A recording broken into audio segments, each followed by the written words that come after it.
برادران ملت اسلامی، السلام علیکم ورحمۃ اللہ وبرکاتہ۔ الحمد للہ الحنان المنان الذي خلق الانسان وعلمه البیان، والصلاة والسلام على رسوله سید الانس والجان وعلى آلہ واصحابہ ذوی الخیر والاحسان، اما بعد فأعوذ باللہ من الشیطان الرجیم، بسم اللہ الرحمن الرحیم۔ ولا تفسدوا في الأرض بعد إصلاحها، صدق اللہ مولانا العظیم۔ بارگاہ رسالت معاب صلی اللہ علیہ وسلم میں درود پاک کا ہدیہ پیش کریں۔ اللہم صل علی سیدنا محمد معدن الجود والکرم وآلہ واصحابہ الکرام وابنہ الکریم وبارک وسلم صلاۃ دائمۃ سرمدا ابدا۔ اللہ عز و جل قرآن پاک میں فرماتا ہے، زمین کی اصلاح کیے جانے کے بعد اس میں فساد مت مچاؤ۔ فساد کیا ہے؟ انسانوں کا جینا تنگ کر دینا، کسی بھی اعتبار سے ہو، حتیٰ کہ راستے میں کچرا ڈالنا یہ بھی ایک فساد ہے۔ لوگوں کے چلنے پھرنے کے لیے تکلیف دہ چیز کوئی رکھ دینا یہ بھی فساد ہے زمین پر، اور اللہ تبارک و تعالی اس کو سختی کے ساتھ منع فرماتا ہے کہ زمین میں فساد مچانے والے اللہ کو پسند نہیں ہیں۔ مجھے یہاں بات یہ عرض کرنی ہے کہ اسلام وہ عظیم دین ہے جو دنیا سے فتنے اور فساد کو ختم کرنے کے لیے آیا۔ کسی کی بالادستی، کسی کی زبردستی اس دین پاک میں نہیں ہے۔ آپ کو اندازہ ہو تو میں بتاؤں، ایران کے ایک بادشاہ کے پاس نبی پاک صلی اللہ تعالی علیہ وسلم کے ایک صحابی گئے، سفیر بن کر کے گئے تھے۔ تو بادشاہ نے پوچھا کہ کون سا دین تم لوگ لے کر کے آئے؟ تو صحابی نے ایک جملے میں یوں کہا تھا، وہ دین ہمارے پاس آیا ہے جو انسان کو انسانوں کی عبادت سے ہٹا کر خالق کی عبادت میں لے کر جاتا ہے۔ انسان کو انسان کی بالادستی یا اس کی تمام تر محکومیت سے ہٹا کر اللہ عز و جل کی بارگاہ میں سرنگوں کرتا ہے۔ اب معاملہ یہ ہے کہ لوگوں نے اپنے اپنے خیالات سے اسلام کی تصویر اپنے دماغ میں بنا لی۔ ہر کوئی یہ سمجھتا ہے کہ اسلام اس طرح سے ہے، اسلام اس طرح سے ہے۔ اسی وجہ سے کچھ ایسے انسیڈنٹ پیش آتے ہیں جو اپنے رائے سے اور اپنے دماغ سے کچھ مسلمان کر جاتے ہیں۔ ایک بات یاد رکھیں، وہ اسلام نہیں ہو سکتا، کسی مسلمان کا کام ہو سکتا ہے۔ اسلام وہی ہے جو رسول اللہ صلی اللہ تعالی علیہ وسلم سے ثابت ہو اور ان کے صحابہ نے کر کے دکھایا، وہی اسلام ہے۔ آج پوری دنیا جس طرح سے ٹارگٹ پر رکھی ہوئی ہے، یہ مسلمانوں کے کاموں کی وجہ سے، اسلام کے تعلیمات کی وجہ سے نہیں۔ کاش اگر وہ اسلام کی سچائیوں کو پڑھے ہوتے تو انہیں اندازہ ہوتا کہ اسلام یہ ہے نہیں، لیکن یہ کام جو ہو رہا ہے یہ کس کے تھرو ہو رہا ہے۔ جو ظلم، جو فساد، جو فتنہ پوری دنیا میں مچایا جا رہا ہے، اگر وہ کسی ویکتی کے ذریعے سے، کسی انسان کے ذریعے سے ہے تو یہ اس کا عمل ہے، اس کے دین کا نہیں، کیونکہ وہ دین کا ٹھیکیدار نہیں۔ اگر کوئی مسلمان شراب پیتا ہے اور اس میں مست ہو کر لوگوں سے لڑتا بھیڑتا ہے تو یہ اس کا عمل ہے، یہ دین کا حصہ نہیں۔ اگر کوئی تاش کے پتوں پر بیٹھا پوری پوری رات گزارتا ہے تو یہ اس کی بد کرداری ہے، اس کے بد اخلاق ہیں، اسلام کا یہ حصہ نہیں، اسلام نے اسے دیا ہی نہیں ہے۔ کوئی نوجوان آوارہ بگڑا ہوا لڑکیوں کی طرف غلط نظریں مارتا ہے اور پاک باز خواتین کی زندگی کے لیے وہ دشوار بن گیا ہے تو وہ شیطان ہے، وہ اسلامی حصہ نہیں ہے، اسلام کی تعلیمات میں یہ نہیں ہے۔ رب تبارک و تعالیٰ نے جو دین ہمیں عطا فرمایا رسول اللہ صلی اللہ علیہ وسلم کے ذریعے سے، وہ اتنا پاک ہے، اتنا پاک ہے کہ اس پوری کائنات میں اسلام آیا ہی ہے فتنہ اور فساد اور ہر برائی کو ختم کرنے کے لیے۔ کیا وجہ ہے کہ جس دور میں اسلام کی تبلیغ و اشاعت ہو رہی ہے مکہ مکرمہ میں، کون سے لوگ تھے حضور پاک صلی اللہ علیہ وسلم کے مخاطب وہاں پر؟ کون لوگ تھے؟ وہی لوگ تو تھے جو شراب نوشی میں فخر کرتے تھے، جوا بازی ان کا شعار تھا، عورتوں کو بازاروں میں لا کر نیلام کر دیتے تھے، بچیاں پیدا ہوں تو گردن مروڑ کر دفن کر دیتے تھے۔ یہ وہی لوگ تو تھے اس وقت۔ لیکن نبی محترم صلی اللہ تعالی علیہ وسلم کی تبلیغ و اشاعت کے بعد ایک ایک برائی کا خاتمہ ہوا یا نہیں؟ پوری تاریخ اس کی گواہ ہے۔ ایک ایک برائی ختم ہوتی چلی گئی۔ جس مکہ میں پیدا ہونے والی بچی کا گلا گھونٹ کر کے دفن کر دیا جاتا تھا، اسی مکہ سے میرے آقا اعلان فرما رہے ہیں عورتوں کے حقوق کے متعلق کہ عورت اگر تمہاری ایک بیٹی ہو، اس کی پرورش کر کے تم نے صحیح جگہ اس کو شادی کر کے دے دیا تو حضور فرماتے میری شفاعت اس پر واجب ہے، میں اسے جنت میں لے جانے کی ضمانت دیتا ہوں۔ بیٹی کا حق یہ بتایا اسی مکہ مکرمہ میں جہاں لوگ اپنی ماں اور اپنی بہنوں کو بازاروں میں نیلام کر دیتے، میرے آقا صلی اللہ علیہ وسلم نے اس برائی کا خاتمہ فرمایا۔ ارشاد کیا فرمایا کہ الجنت تحت اقدام الامہات، تم کیا سمجھتے ہو عورتیں بازاروں کی زینت ہیں؟ تمہاری اگر ماں ہے تو اس کے قدموں میں تمہاری جنت ہے، بہن ہے تو تمہارے حق میں اس کی دعائیں قبول ہیں، بیوی ہے تو اس کو ایک لقمہ کھلانا صدقے کا ثواب ہے۔ عورتوں کے حقوق بیان کیے۔ جہاں بچوں پر ظلم ہوتا تھا نبی محتشم صلی اللہ تعالی علیہ وسلم نے اس کو ختم فرمایا۔ بوڑھوں کے لیے، بیواؤں کے لیے، بیواؤں کو تو معاشرے میں رہنے نہیں دیا جاتا تھا، ان کے لیے الگ بستیاں ہو جاتی تھی۔ شگن اب شگن یہ بھی ہمارے علاقے میں بھی پائے جاتے ہیں سب چیزیں۔ کسی عورت کا شوہر مر جائے، ستی کی رسم یہاں پر بھی ہوا کرتی تھی، عورت کو شوہر کے ساتھ جلا دیا جاتا، مگر نبی کرم صلی اللہ تعالی علیہ وسلم نے بیوہ عورت کے حقوق کو صرف بڑھایا نہیں، آپ نے جتنے نکاح فرمائے سوائے ام المومنین عائشہ صدیقہ کے، یہ ساری بیویاں آپ کی بیوہ ہی ہیں۔ بیوہ کو حضور صلی اللہ علیہ وسلم نے بیوہ ہیں یا مطلقہ ہیں، حضور پاک صلی اللہ علیہ وسلم نے اپنے حرم کی زینت بنائی، بلکہ کروڑوں مومنوں کی ان کو ماں کا درجہ عطا فرمایا۔ ایک ایک برائی کا خاتمہ کرنے کے لیے اسلام اس روئے زمین پر آیا، لیکن افسوس یہ ہے میرے عزیزو، حالات اس طرح کروٹ لے چکے۔ بہت پہلے ایک شاعر نے کہا تھا بارگاہ مصطفیٰ صلی اللہ علیہ وسلم میں عرض کرتے ہوئے، اے خاص اے خاصان رسول وقت دعا ہے، امت پہ تیرے وقت عجب آ کے پڑا ہے۔ جو دین نکلا تھا اپنے دیش سے، اپنے وطن سے، آج وہ پردیس میں غریب الغربا ہے۔ یہ دین بڑی شان سے نکلا تھا اپنے وطن سے، اور ہر کسی نے اس کو گلے لگا لیا تھا، اور آج یہ اپنے ہی لوگوں کے درمیان اجنبی بن چکا ہے۔ یہ دین اسلام اپنے ہی لوگوں کے بیچ میں اجنبی بنا ہوا ہے۔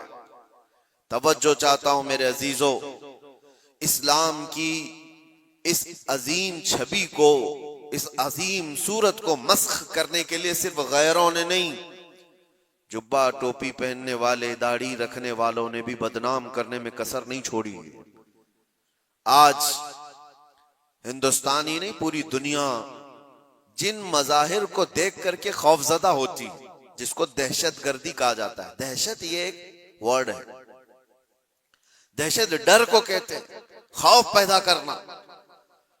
مطلب میں اگر چند بچوں کو سامنے لے کر کے تلوار دکھا دوں، آگ لگا کر کے دکھا دوں، تو بچوں کے دلوں کے اندر خوف آئے گا۔ اس کو کہتے ہیں ڈر پیدا کرنا، یہی ورڈ ہے دہشت گردی۔ اسی کو آتنکوادی کہا جاتا، آتنکواد بھی اسی کو کہا گیا کہ ڈر پیدا کرنا لوگوں کے دلوں کے اندر، ٹیررزم اس کو انگلش میں، کہ لوگوں کو خوف کا ماحول بنا کر کے رکھنا کہ ڈرتے رہیں لوگ۔ کیا یہ اسلام کا حصہ ہے؟ لوگوں کے اندر ڈر پیدا کرنا، خوف پیدا کرنا۔ میں تمہیں بتاتا ہوں، عام لوگوں کی بات تو چھوڑو، رب تبارک و تعالی اپنے حبیب صلی اللہ تعالی علیہ وسلم کو کیا فرماتا ہے؟ فذکر انما انت مذکر لست علیہم بمسیطر، اے رسول آپ ان کو صرف واعظ و نصیحت کریں، آپ کو اسی لیے بھیجا گیا ہے۔ نبی پاک صلی اللہ تعالی علیہ وسلم کو رب تبارک و تعالی نے یہ فرمایا فَبِمَا رَحْمَةٍ مِّنَ اللَّهِ لِنْتَ لَهُمْ وَلَوْ كُنْتَ فَظًّا غَلِيظَ الْقَلْبِ لَانفَضُّوا مِنْ حَوْلِكَ، اے رسول آپ کے دل کی نرمی ہے کہ یہ لوگ آپ کے ارد گرد ہیں، اگر آپ سخت لہجہ استعمال کریں گے تو یہ سارے لوگ دور ہو جائیں گے۔ کس کے لیے اللہ فرما رہا ہے؟ رسول اللہ کے لیے، کہ سخت لہجہ استعمال نہ کریں۔ زبان کا سخت لہجہ استعمال کرنے کو منع کیا گیا کہ لوگ بکھر جائیں گے۔ یہاں پر جو دہشت گردی کا لفظ استعمال ہے پوری دنیا کی ڈکشنری میں یہ نیا آیا ہوا، اور لوگوں نے تو اب اسلامو فوبیا نام سے ایک نیا ورڈ ایجاد کیا۔ اسلامو فوبیا کیا ہے؟ اسلام کے نام سے لوگوں میں ہیبت طاری کرنا، دہشت طاری کرنا، ڈر طاری کرنا۔ اگر یہ چند جماعتیں مل کر کرتی ہیں بنام مسلمان، چاہے وہ پاکستان کی رہنے والی ہوں، افغانستان کی ہوں، سیریا کی ہوں، عراق کی ہوں، کہیں کی بھی ہوں، لیکن وہ اسلام کی ٹھیکیدار نہیں ہو سکتی، وہ اسلام کی ذمہ دار نہیں ہے۔ انہوں نے اپنے دماغوں سے اسلام کی صورت بنائی ہوگی، ڈر پیدا کر کے۔ نبی پاک صلی اللہ تعالی علیہ وسلم نے کبھی تو تبلیغ نہیں فرمائی۔ آؤ آپ کو میں بتاؤں، ایک جنگ سے واپسی کے دوران صحابہ بھی سب تھکے ہوئے تھے، ایک جگہ حضور بھی آرام کرنے کے لیے لیٹ گئے، صحابہ بھی لیٹ گئے، سب کی آنکھیں لگ گئی ہیں تھکان کی وجہ سے، اور حضور پاک صلی اللہ تعالی علیہ وسلم اپنی تلوار ایک درخت کے پاس لٹکائے ہوئے اس درخت کے نیچے آرام فرما رہے ہیں۔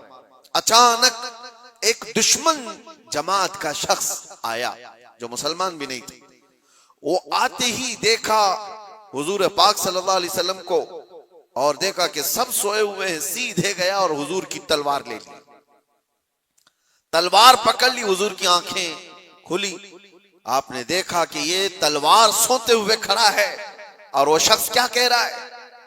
میں یمنعک منی، اے محمد بتا مجھ سے تجھے کون بچائے گا؟ وہ تلوار کھینچے ہوئے حضور پاک صلی اللہ علیہ وسلم کو سونے کے وقت میں آ کر کے اس طرح سے وہ پوچھ رہا ہے۔ حضور بیدار ہو کر کے جب دیکھتے ہیں یہ پوچھ رہا ہے آج مجھے تجھ سے کون بچائے، مجھ سے تم کو کون بچائے گا؟ حضور نے صرف ایک لفظ کہا، اللہ، مجھے میرا رب بچائے گا، اللہ بچائے گا۔ وہ سامنے والے کے جسم کے اندر پتہ نہیں کپ کپی تاری ہوئی اور اچانک تلوار اس کے ہاتھ سے گر گئی، تلوار اس کے ہاتھ سے گر گئی، اور حضور پاک صلی اللہ تعالی علیہ وسلم نے وہ تلوار اپنے ہاتھ میں لے لی۔ سوچو ذرا، جو شخص آپ کو مارنے کا پورا پلان کر چکا ہو، اچانک وہ فیل ہو گیا اور آپ کو بڑھت مل گئی، تو پھر آپ کیا کریں گے؟ آپ کیا کریں گے؟ کوئی کسر نہیں چھوڑے۔ نبی پاک صلی اللہ تعالی علیہ وسلم کے ہاتھ میں تلوار آئی، آپ نے وہی جملہ اس سے پوچھا، من یمنعک منی، بتا تجھ کو کون مجھ سے بچائے گا؟ کون بچائے گا؟ تھوڑی دیر پہلے یہی جملہ تو مجھ سے پوچھ رہا تھا، تلوار اب میرے ہاتھ میں۔ اور صحابہ بھی جاگ گئے تھے۔ وہ شخص صرف اتنا کہتا ہے، انت کریم ابن کریم، تم شریف کے بیٹے شریف ہو۔ بس میں نے اتنا ہی سنا ہے۔ حضور پاک صلی اللہ علیہ وسلم نے تلوار نیچے رکھ لی اور کہا، جاؤ میں نے تمہیں آزاد کیا اور معاف کر دیا۔ سختی کے ساتھ جو تلوار اٹھایا ہے، دنیا کا تو دستور ہے، لڑائی اس کے ساتھ ہوتی ہے جو آپ سے لڑنے آیا ہو۔ اپنے ڈیفنس میں آدمی لڑتا ہے، لیکن یہاں میرے مصطفیٰ صلی اللہ علیہ وسلم نے اس کو درگزر کیا جو آپ پر تلوار اٹھایا ہوا تھا۔ چاہتے تو ڈر سناتے، ٹکڑے کر کے اس کی قوم کے پاس بھیجتے اور دہشت پھیلا دی جاتی کہ ڈرو کہ جو بھی اس طرف آئے گا اس کی حالت یہ کر دی جائے گی۔ ناگزیر حالات جب پیدا ہوئے تب جنگیں ہوئی ہیں، بہت ایسی حالتیں آ گئی ہیں کہ جینا تنگ کر دیا گیا ہے، تب جنگیں ہوئی ہیں، ورنہ تو اسلام کا دستور یہ ہے۔ میرے آقا صلی اللہ علیہ وسلم نے فرمایا، لا تتمنوا لقاء عدوکم، تم دشمن سے لڑنے اور بھڑنے کی تمنا بھی مت کرو، جنگ کی تمنا کرنا بھی جائز نہیں۔ حضور پاک نے فرمایا، ہاں ایسی صورت پیدا ہو گئی تمہارے اوپر، تب وہ جنگ کے ناگزیر حالات میں کہا گیا، لیکن آج جو حالات پیش آئے ہیں آپ اندازہ کر سکتے ہیں. دہشت کا لفظ ہمارے ساتھ جو جوڑا گیا ہے, آتنک کا لفظ یا ٹیرر کا لفظ جو جوڑا گیا ہے, چند لوگوں کے اعمال ہو سکتے ہیں, یہ اسلام کا حصہ نہیں ہو سکتا. جس طرح سے ابھی ہمارے ملک میں دلی میں جو بلاسٹ ہوا, کن لوگوں نے کیا؟ شروعاتی تحقیقات میں جو نام پیش کیے جا رہے ہیں مسلمانوں کے نام. کون سے مسلمان ہیں یہ لوگ؟ کیا چاہتے تھے؟ اور اس سے حاصل کس کا فائدہ ہوا؟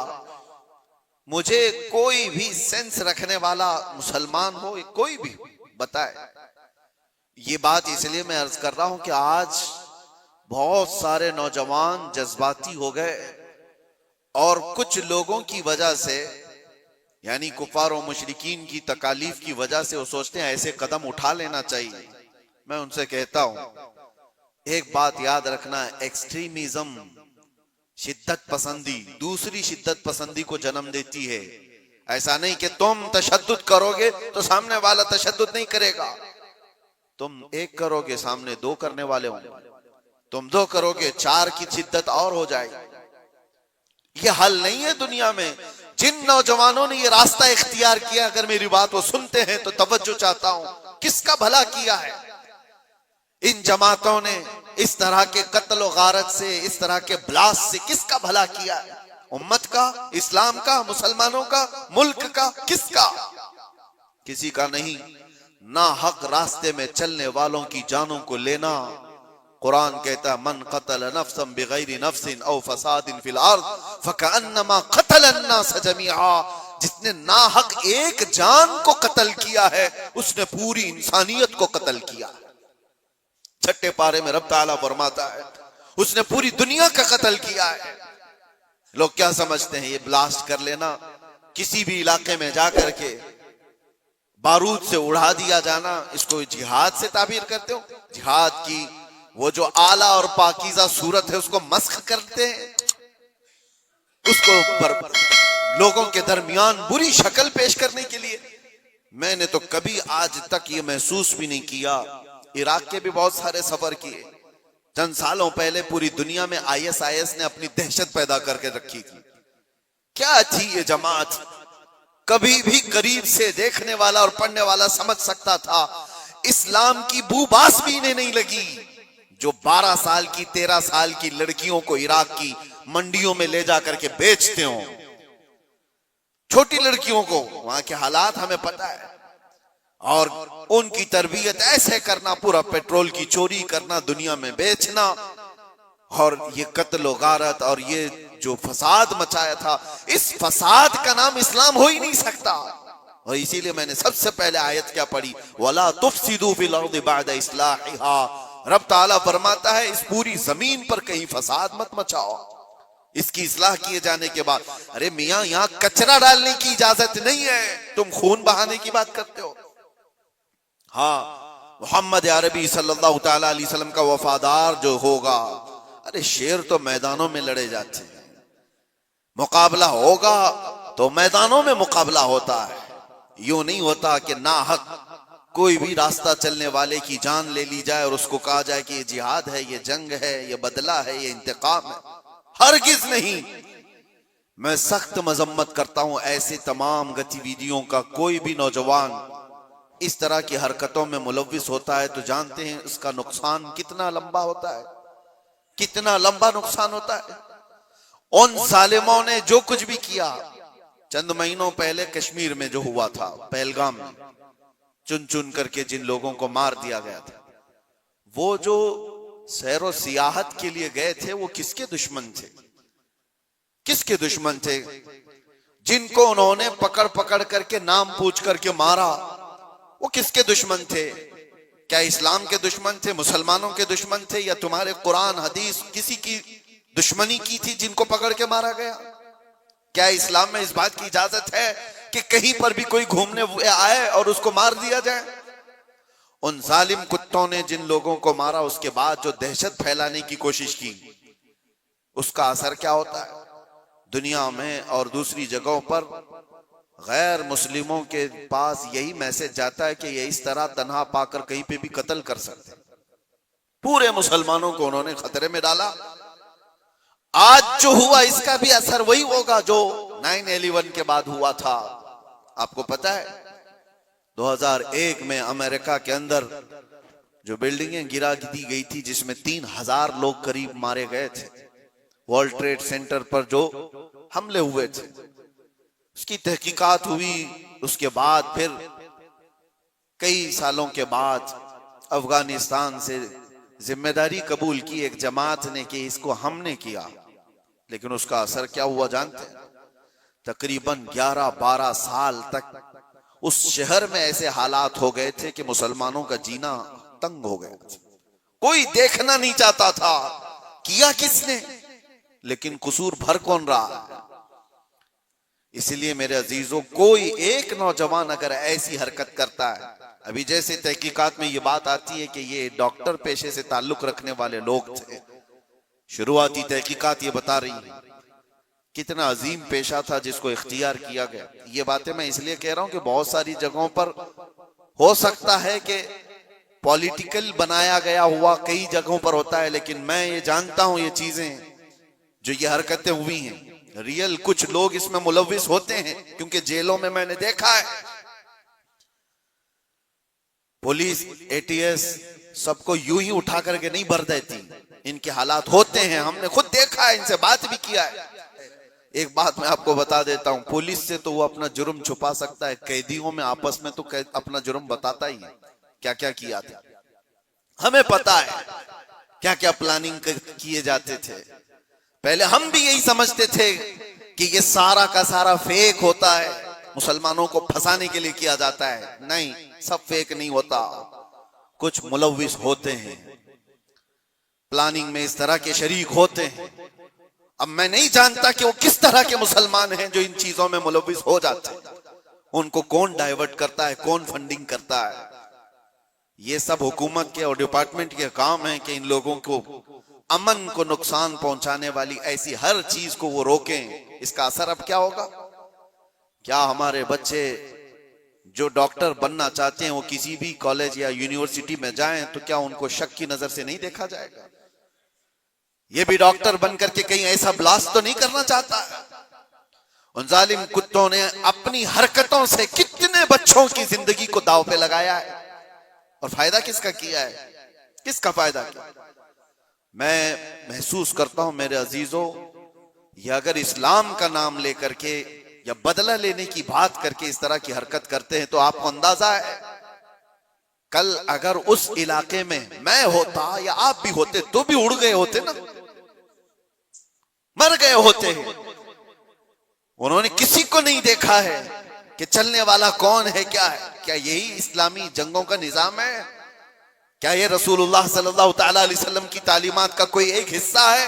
سنو, میرے آقا صلی اللہ تعالی علیہ وسلم پراپر جنگ میں بھی جب بھیجتے تھے تب بھی صحابہ کو فرماتے تھے راستہ چلتے ہوئے کوئی بیٹھا ہوا آدمی ہو تو اس کی طرف تلوار نہیں اٹھانا. میرے آقا صلی اللہ علیہ وسلم, یہ تو جنگ کی حالت بھی نہیں ہے ابھی ہماری, کہیں جنگ کی حالت میں ہیں ہم لوگ, جنگ کی حالت میں نہیں. پراپر جنگ جہاں ہو رہی ہوتی وہاں کے لیے بھی میرے آقا فرماتے کہ وہاں کے بوڑھوں کے ساتھ کوئی بدتمیزی نہ ہو, عورتوں کے ساتھ لڑائی نہ ہو, حاملہ عورت ہے تو اس کو چھوا نہ جائے, ان کو قیدی نہیں بنایا جائے. اور یہ تو چھوڑیں, نبی پاک صلی اللہ علیہ وسلم اپنے صحابہ کو جب بھیجتے تو یہ بھی تعلیم دیتے کہ جس علاقے میں جا رہے ہو ان کی جو بھی عبادت گاہ ہے, عبادت گاہ کو توڑ پھوڑ نہیں کرو گے, وہاں کے درختوں کے پتے نہیں اکھاڑو گے, جو تم کو مارنے کی کوشش کیا اس کے ساتھ تمہاری لڑائی ہوگی. یہ نظام تھا.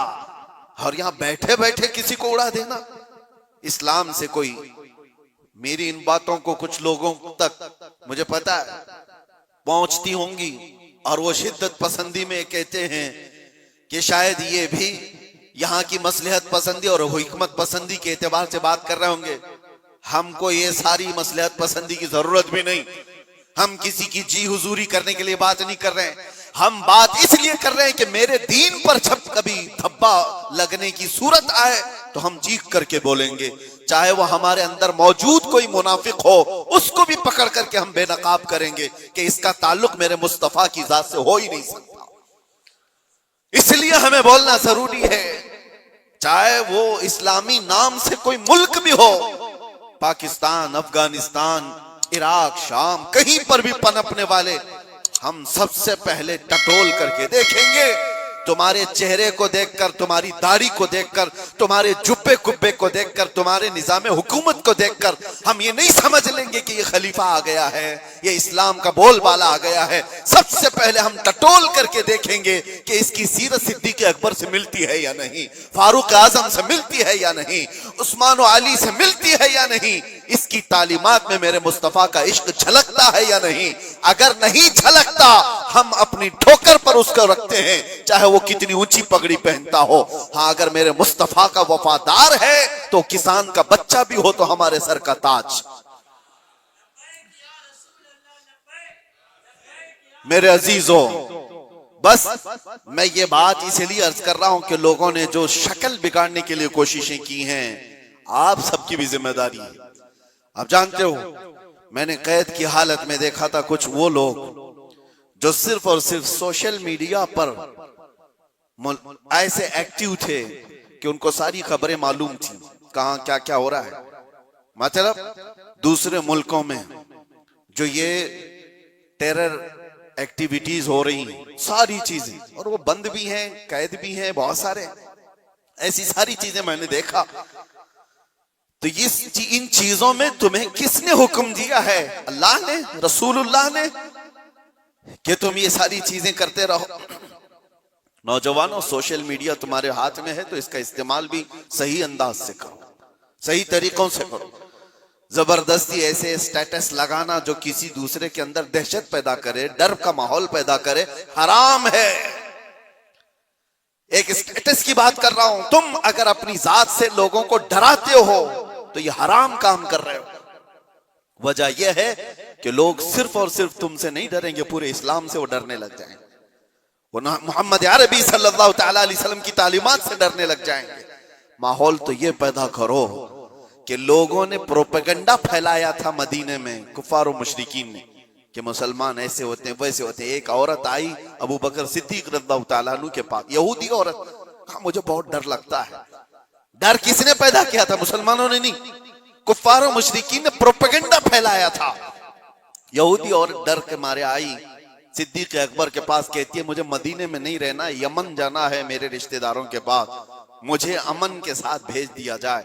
حضرت ابو بکر صدیق نے ایک اونٹنی منگوائی، 2 جوان صحابہ کو بلایا اور کہا اس خاتون کو صحیح سلامت یمن تک پہنچا کے آؤ۔ عورت بیٹھ گئی، وہ سوچتی رہی یہ 2 نوجوانوں کو میرے ساتھ کر دیا گیا، پتہ نہیں راستے میں یہ کیا کر ڈالیں۔ اللہ اکبر، تاریخ بتاتی ہے وہ 2 نوجوان صحابی چلتے رہے، وہ خاتون بیٹھی رہی۔ جب کوئی چوکی آتی لوگ پوچھتے کون ہے، کہاں سے ہے، کیا ہے، وہ نوجوان صرف اتنا ہی کہتے صدیق اکبر کی مہمان ہیں، یمن جا رہے ہیں اور ہم سفیر ہیں اور ان کی حفاظت کے لیے چل رہے ہیں۔ پورے یمن تک کا راستہ طے ہو گیا، وہ خاتون کہتی ایک نوجوان بھی میری طرف نگاہ اٹھا کر نہیں دیکھا۔ صحیح سلامت پہنچنے کے بعد وہ خاتون اپنے رشتہ داروں کو جمع کرتی ہے اور کہتی ہے میں تو ڈر کے مارے مدینے سے بھاگ کر آئی تھی، مجھے خبریں ایسی پھیلائی گئی تھی، مجھے ڈر تھا، ایک دہشت کا ماحول تھا، میں اپنے رشتہ داروں میں آئی تھی، لیکن سب سے میں یہ اعلان کرتی ہوں کہ میں واپس مدینے جا رہی ہوں، اس لیے کہ اس سے زیادہ امن مجھے اور کہیں نہیں لگتا جو میری عزت کی حفاظت کریں۔ یہ ماحول پیدا کرو اے نوجوانوں، ماحول تو یہ پیدا کرو کہ لوگ تمہارا استقبال کریں۔ آج لوگ تمہیں اپنے محلے میں گھر دینے سے ڈرے نہیں کہ ان کو گھر دیں گے تو پتہ نہیں یہ کیا کر ڈالے گا، گندگی کر ڈالے گا، گھور گھور کر کے لوگوں کو پریشان کر ڈالے گا۔ یہ تو دہشت پیدا کرنے والا ماحول ہے، کیوں نہیں دیا جاتا؟ ڈر کا ماحول پیدا کرنے کی بجائے امن کا ماحول ایسا پیدا کرے، محبت کا ماحول ایسا پیدا کرو کہ لوگ تمہارا استقبال کریں۔ آپ کو پتا ہے 19 سال کے محمد بن قاسم کو ہندوستان میں جب وہ پہلے قدم رکھا تھا، اپنے علاقے کے علاقے دیے تھے اور کہا تھا اے نوجوان تو اپنی حکومت چلا، ہم تیرے پیچھے چلنے کو تیار ہیں۔ اخلاق دیکھا تھا، کردار دیکھا تھا، عورتوں کی حفاظت کرنے والے جوان کو دیکھا تھا تو دنیا قدموں میں تھی۔ اخلاق وہ پیدا کرو، دہشت کا ماحول نہیں، ڈر کا ماحول نہیں۔ میں سخت ترین جملوں سے مذمت کرتا ہوں اس طرح کے حملوں کا، اور ظاہر سی بات ہے ہم جس ملک میں رہ رہے ہیں میرے عزیزو، درد ہمیں اس بات کا بھی ہوتا ہے، ہم اپنے ملک میں کچرا بھی نہیں پھینکنا چاہتے، تو ناحق برادران وطن چاہے وہ کوئی بھی ہوں ان کی جان لینے کی اجازت کیسے دی جا سکتی؟ کیا یہ میرے ملک جہاں میں رہ رہا ہوں، آپ رہ رہے ہیں، اس کی عزت پر خطرہ نہیں ہے؟ اس کی حفاظت، اس کی سیکیورٹی پر خطرہ نہیں ہے؟ اور صرف ملک میں رہنے والوں کے اندر دہشت نہیں پیدا ہوئی ہے، پوری دنیا میں جہاں یہ میسج جائے گا، لوگ جو آنے والے ہوں گے وہ ڈر جائیں گے، پتہ نہیں ان کے ہاں ایسے حالات۔ تو کیا یہ ملک کی چھبی کو خراب کرنے کی کوشش نہیں؟ کتنی ایک کان سے ان ظالموں نے اپنے خاندان کو جوخم میں ڈالا، اپنے رشتہ داروں کو، اپنے وطن کو، اپنے دین کو، اور جہاں وہ پڑھتے تھے وہ سب جگہ کو، سب کو خطرے میں ڈالا ہے اور برباد کیا ہے ایک عمل نے۔ اسی لیے قرآن نے کیا کہا؟ ناحق کسی ایک کی جان لینے کا مطلب ہے پوری دنیا کی قتل کرنے کے برابر، اور کیا انہوں نے انسانیت کے قتل کے برابر ہے۔ اللہ تعالیٰ ایسی گتی ویدیوں میں ملوث رہنے والے منافقوں سے ہماری حفاظت فرمائے۔ میں دعا کرتا ہوں اور گزارش بھی یہی کرتا ہوں ہر نوجوان کو کہ اس طرح میں درمیانی راستہ اختیار کروں، مداہنت بھی نہیں کہ دین کو چھوڑ کر کے چاپلوسی کرنے کے لیے کچھ لوگوں کی تلوار چاٹنے کے کام کیا جائے، ان کو راضی کرنے کے کام کیا جائے، میں اس بات کا قائل نہیں ہوں، لیکن یہ بات بھی ضرور کہوں گا کہ ایسے شدت پسند کوئی تحریک ہو، کوئی تنظیم ہو، کوئی ایسی گتی ویدیاں ہو رہی ہوں، ان سے تمہارا کوئی تعلق نہ رہے، ان کے درمیان۔ ہاں، آپ کو اپنے نبی پاک کی محبت پر بھروسہ ہے یا نہیں؟